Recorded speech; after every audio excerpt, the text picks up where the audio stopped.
안녕하세요. 영상 오랜만에 찍어보는데 매일 한 번씩 찍으려고 하긴 했는데 너무 귀찮았어. 너무 귀찮아서 영상을 찍을 수가 없었습니다. 그나저나 내가 한 가지 깨닫게 된 사실이 있어. 여름 한정으로 반팔 한정으로 난 옷이 2개밖에 없다는 거야. 물론 집에 여러 가지 있긴 하지만 대부분 안 입으니까 좀 옆으로 올까? 검은 옷 입었다가 파란 옷 입었다가 오늘은 불빛 때문에 잘 티가 안 났지만 약간 파란 옷을 입고 있는데 검은 옷 입었다가 파란 옷 입었다 검은 옷 입었다가 파란 옷 입었다 그래서 그 무한 반복인 것 같아. 참 더럽다. 하루에 한 번 옷을 갈아입어야 되는데 물론 잘 때는 갈아입지. 갈아입다기보단 잘 때는 겉옷을 안 입고 자지. 뭐 다 벗고 잘 때도 있는데 뭐. 근데 그나저나 우리 집안 행사가 있습니다. 제사라서 내일 다 모이기로 했는데, 그러니까 친가 사람들만 다 모이기로 했는데 친가 제사라서 고모랑 고모를 중심으로 펜션에서 다 모이기로 했는데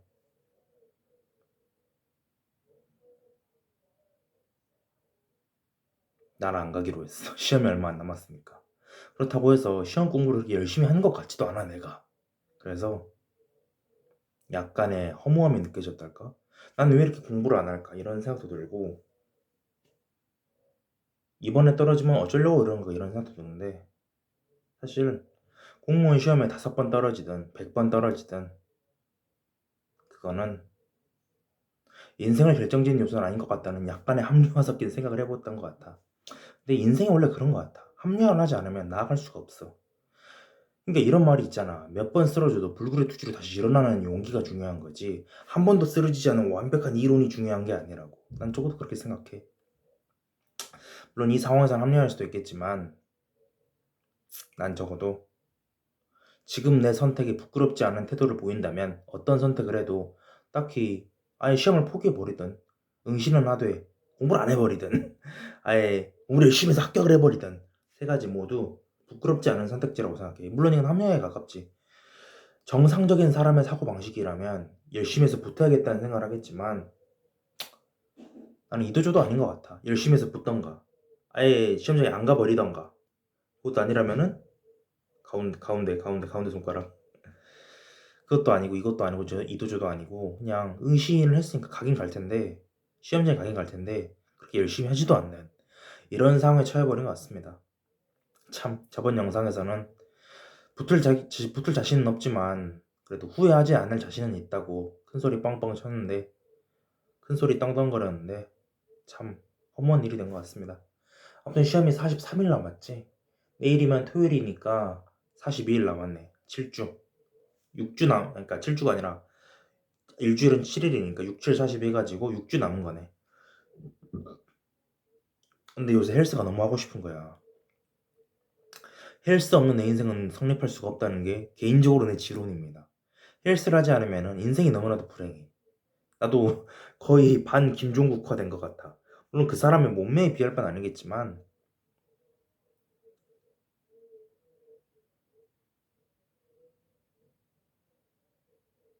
뭔 말을 해야 되냐. 그 사람의 몸매에 비할 건 아니겠지만 운동을 사랑하는 마음만큼은 김종국 씨에 필적한다고 생각합니다. 물론 내 생각이긴 하겠지만 운동이 너무 재밌으니까 운동이 재밌고 하면 할수록 무게가 늘어나고 살도 빠지고 점점 몸이 탄탄하게 각져가고 역삼각형 몸매가 되고 물론 아직도 90kg 넘습니다. 살을 진짜 많이 빼야 돼. 체지방 20kg는 빼야 된다고 생각해. 아닌가? 적어도 몸무게를 80kg 초반까지는 빼보고 싶어. 물론 뭐 상당히 오래 걸리겠지만 유산소도 하고 식단 관리도 이젠 해야지. 지금까진 귀찮아서 안 해왔지만 또는 밥이 너무 맛있어서 안 해왔지만 이제는 건강 관리를 좀 해야 된다고 생각해. 내가 29살이거든 이제. 5월 1일이 생일이었으니까 29살이 된 지 벌써 8일이 지났네. 만으로 8일이 지났네. 난 참고로 만 나이를 철저하게 지킵니다. 윤석열 정부가 좋아서가 아니야. 윤석열 정부가 뭐가 좋아? 그게 좋을 리가 없지. 그게 좋아서가 아니라 그냥 만 나이를 쓰는 게 편하다고 생각해. 태어나자마자 그 아이에게 1살이라고 칭호를 주는 거는 글쎄 그럼 뭐야 대체? 영살은 취급도 안 해주는 건가? 뭐 11개월까지는 취급도 안 해주는 건가? 이런 생각도 들고 잡소리 많았습니다. 요새도 애니메이션을 가끔씩 보긴 합니다. 나의 히어로 아카데미아 물론 불법으로 봤지. 내가 뭐 합법으로 돈을 쓸 계제가 아니니까. 그런 자랑은 절대로 아니지. 그것도 공무원을 한다는 놈이 애니메이션을 불법으로 본다니. 근데 뭐 야한 동영상이나 포르노도 불법으로 보는 사람이 있는데 이것까지 도덕적으로 잣대를 들이미는 건 아니라고 생각하고, 나의 히어로 아카데미아 3기 보고 있었는데 어디까지 봤냐면은 올포원이 올마이트한테 얻어맞고 기절해가지고 경찰서에 끌려가는 거 보고 가면은 시험 약간 봤어.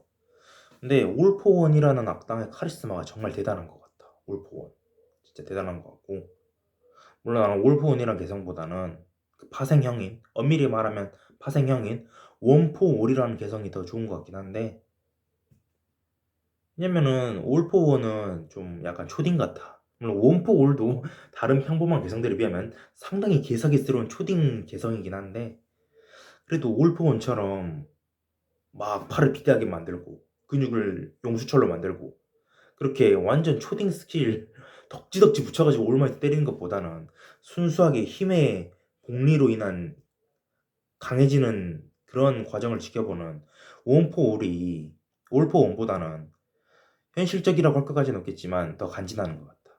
그냥 그렇게 생각해 나도. 그러잖아. 수염을 안 깎았네. 뭐 샤워도 안 하는 날도 있는데 뭐 수염 안 깎은 날이 대수야.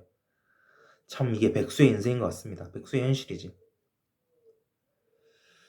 내 미래는 어떻게 될까? 미래는 어떻게 흘러갈까? 사실 아무도 모르지. 미래가 어떻게 흘러갈지는 아무도 모릅니다. 자꾸 이렇게 하니까 왼쪽 어깨가 좀 비정상적으로 높아 보이네. 옆구리에 팔 걸쳐서 그래. 난 이런 걸 좋아하거든. 다시 명상 자세로 돌아와서 아, 아우 어우 뚜두둑 소리 난다. 뼈에서. 다시 헬스를 해보고 싶긴 한데 시험 끝날 때까지는 헬스는 좀 무리수인 것 같고, 그러지 나는 올마이트 그게 마음에 들더라고. 약간 그 명대사가 마음에 들더라고. 프로는 언제라도 목숨을 건다 이런 식으로 주먹 날리는 게 너무 멋있었습니다. 그리고 이거는 물론 나의 히어로 아카데미아가 그냥 뭐냐, 그 엄밀하게 말하면 이능력 배틀물이긴 하지만 그럼에도 불구하고 마지막에 살아남는 결국 순수한 주먹의 힘이라는 걸 그냥 그런 걸 말하는 것 같아서 그냥 그런 면에서도 올마이트의 개성이 마음에 들었어. 원포 올이지. 그런 면에서 데쿠지 데쿠 이즈쿠 데쿠가 원포를 잃어버리고, 그러니까 마지막까지 보지는 않았지만 스포로 봤으니까 읽어봤으니까 나무위키 마지막에 원포를 상실해버리고 올마이트가 은퇴하는 건 정말 너무 아쉽더라고. 어떻게 그럴 수가 있을까? 너무 아쉽잖아. 나중에 극장판 같은 거 나오면은 올마이트 뭐 슬픔은 잊지 못해도 좋으니까 슈트 입고 활동하는 미도리 에즈쿠의 원포 히어로 데쿠의 그런 활약상도 많이 볼 수 있으면 좋을 것 같습니다. 물론 애니메이션 8기도 아직 8기인가 7기인가 아직 안 끝난 걸로 하니까 거기서 어떻게든 나오겠지. 제발 우라라카 오차코랑 잘 달달하게 달콤하게 이어졌으면 좋겠습니다. 우라라카는 너무 내 취향이야. 물론 내 최애캐는 아니지. 뭐 이미 밝혔는지 안 밝혔는지 모르겠지만 내 최애캐는 미확인으로 진행형에 나오는 코베니입니다. 성이 요노모리였었나? 요노모리 코베니 검색해보면 나오는데 흔히 순산형 히로인이라고 부르지. 그건 엄밀히 말하면 캐릭터에 대한 성희롱이긴 하지만 뭐 그런 건 뭐 내가 알 바 아니니까. 코베니가 실루엣이 미쳤어. 진짜 너무 이뻐. 이쁜 걸 초월해서 귀엽기까지 하다니까.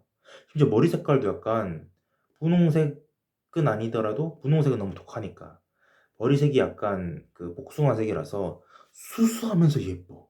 예쁘면서 귀여워. 그래가지고 와, 이건 진짜 캐릭터 디자인이 미쳤는데. 이렇게 남자가 원하는 음습한 욕망의 이상적인 조화로운 결정체 디자인이 있다니 이런 생각이 들더라고. 물론 너무 변태 같긴 하지만 오랜만에 영상 켰는데 할 얘기는 딱히 없고 요새 이 책 읽고 있습니다. 시험 공부는 안 하고 책이나 읽고 있네.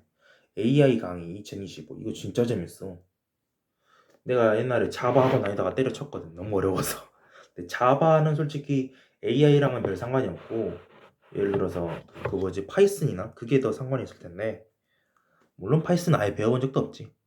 AI 강의 책을 보고 있으면은 와 나도 이런 AI를 만들어 볼 수 있지 않을까. 소프트웨어를 넘어서 하드웨어까지 로봇이나 아이언맨 슈트도 물론 동료본이 있어야 되겠지만 언젠가는 만들 수 있지 않을까. 그런 생각도 해봤는데 뭐 꿈 같은 얘기지. 근데 꿈꾸면 이루어진다는 말도 있잖아. 물론 꿈을 꾼다고 다 이루어지진 않지만 이루어질 때까지 꿈을 꾸면은 그건 기후제가 효과가 있다는 뜻이기도 하잖아. 이니 이런 말 있잖아. 기후제를 지냈는데 비가 안 와. 그래? 그럼 비가 오는 날까지 그날 아침까지 계속 기후제를 지내는 거야. 그러다 우연히 점심에 비 한 방울 떨어져 그러면은 기후제가 효과가 있었어. 이런 식으로 나가는 거지. 물론 이건 완벽한 정신승리지만 그런 낭만도 있다고 생각해. 솔직히 나는 인간이 과학을 완전히 이해할 수 있다고 생각하진 않거든. 과학이 인과관계 학문인데 인간이 아무리 관찰을 잘해도 관찰을 통제된 상태에서 해도 완벽한 원인과 결과를 그러니까 연결해가지고 이론화할 수 있다고 생각하진 않거든. 사실 모든 거는 엄밀히 따지면 인간의 믿음에 의해서 비로소 정립되는 거라고 생각해. 그럼 모든 게 사입이란 말인가요? 그런진 않겠지만 진실에 비하면 모든 건 사입이지. 그럼 진실이 뭔데요? 물론 내가 여기서 성경을 들먹이진 않을 거야. 난 기독교 신자도 아니고. 성경도 성경 나름의 진실이 있겠지만 굳이 말하자면 유일한 진실은 철학의 하위 항목인 실존주의가 아닐까. 난 그렇게 생각한다 이 말이야. 왜? 실존주의의 절대 진리 대명자가 이거잖아. 실존은 본질에 앞선다. 그렇기 때문에 어떤 본질이라도 과학적 본질이든 철학적 본질이든 문학적 본질이든 간에 실존이 앞선다는 거야. 치열하게 실존해 본 다음에 그 다음에 본질이 성립하는 거지. 치열하게 실존하지도 않아 놓고 이게 본질이야. 인생은 이거야. 드디어 인생의 치트키를 알아버렸어. 이건 성공팔이나 다름이 없는 거야. 그건 바보 같은 겁니다. 뭐 그런 거지. 그렇다고 성공팔이들의 책이나 강의를 비판할 필요는 없어. 그 사람들도 좀 미안한 말이지만 먹고 살려고 그러는 거잖아. 그런 걸 비판할 필요는 없다고 생각합니다. 오늘은 여기까지.